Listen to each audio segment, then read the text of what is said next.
The world watched in disbelief as a trade war erupted between two of its closest allies. Canada, in a move that shocked many, imposed retaliatory tariffs on $20.5 billion worth of U.S. goods.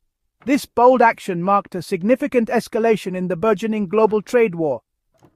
The dispute, rooted in U.S. tariffs on steel and aluminum, sent shockwaves through the global market.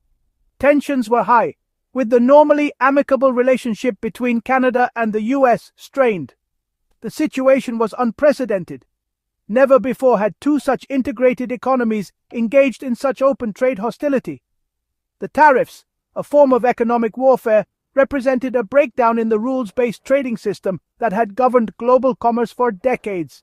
The world held its breath, uncertain of what this new era of protectionism might bring.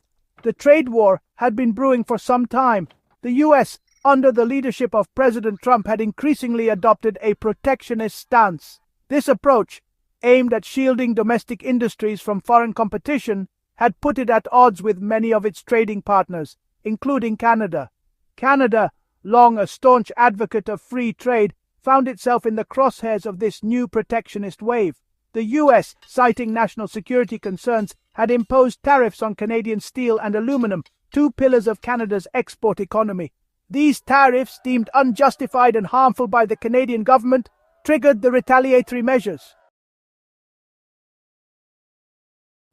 The U.S. tariffs on steel and aluminum imports were the catalyst for Canada's retaliatory measures.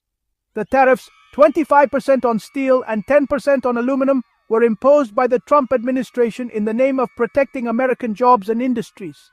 However, these tariffs drew sharp criticism from Canada, which considered them unfair and harmful to its own economy. Canada, the largest supplier of steel and aluminum to the U.S., argued that its exports posed no threat to American national security, the stated reason for the tariffs. The Canadian government viewed the tariffs as a betrayal of the close economic relationship between the two countries.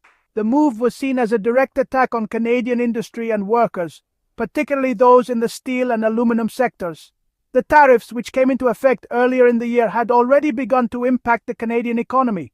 Steel and aluminum producers faced uncertainty and job losses as the tariffs disrupted their supply chains and made their products less competitive in the U.S. market.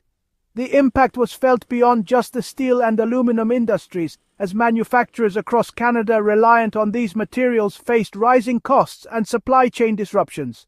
The Canadian government, caught off guard by the tariffs, initially tried to reason with the U.S. administration. They argued that Canada was a close ally and a vital economic partner, deserving of exemption from the tariffs. These pleas, however, fell on deaf ears, leaving Canada with no choice but to retaliate. The Canadian government, while preferring a negotiated settlement, was determined to protect its interests and send a clear message that such protectionist measures would not go unanswered. Canada's retaliatory tariffs targeted a range of U.S. goods, carefully chosen to exert maximum economic and political pressure. The list included products like steel and aluminum products, but also extended to consumer goods such as maple syrup, ketchup, and yogurt.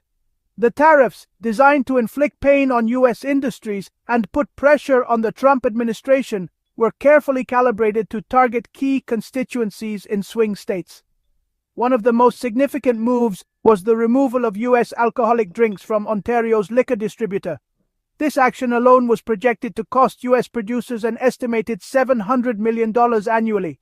In another strategic move, Ontario, Canada's most populous province, cancelled its contract with Starlink, a U.S. satellite internet provider, delivering a blow to the burgeoning space industry. Furthermore, Canada barred U.S. companies from bidding on lucrative provincial contracts in Nova Scotia, signaling a hardening stance against U.S. protectionism.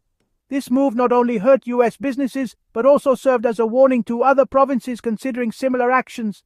The message was clear. Canada was willing to use all tools at its disposal to defend its economic interests.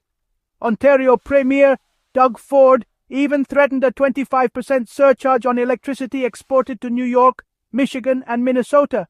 While temporarily suspended after a brief reversal by President Trump on doubling steel and aluminum tariffs, the threat remained a powerful bargaining chip for Canada.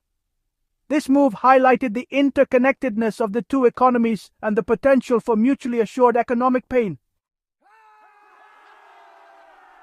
The trade war between Canada and the US sent shockwaves throughout the global market.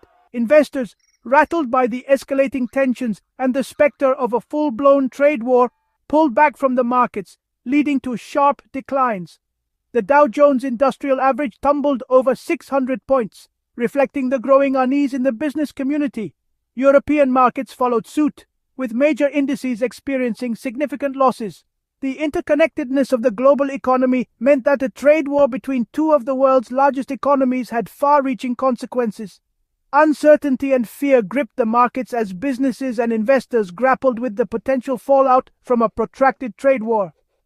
The political reactions to the trade war were swift and condemnatory. Newly elected Canadian Prime Minister Mark Carney, known for his calm demeanor and global economic expertise, fiercely denounced the U.S. tariffs as an attack on Canada. He pledged to maintain Canadian tariffs until the U.S. committed to free and fair trade, signaling Canada's resolve in this battle. Outgoing Prime Minister Justin Trudeau, in a fiery farewell speech, accused President Trump of attempting to weaken the Canadian economy to facilitate annexation. His words, though shocking, resonated with a segment of the Canadian population who viewed the U.S. actions with suspicion. The trade war had exposed a deep-seated fear among some Canadians of being overshadowed and absorbed by their powerful southern neighbors.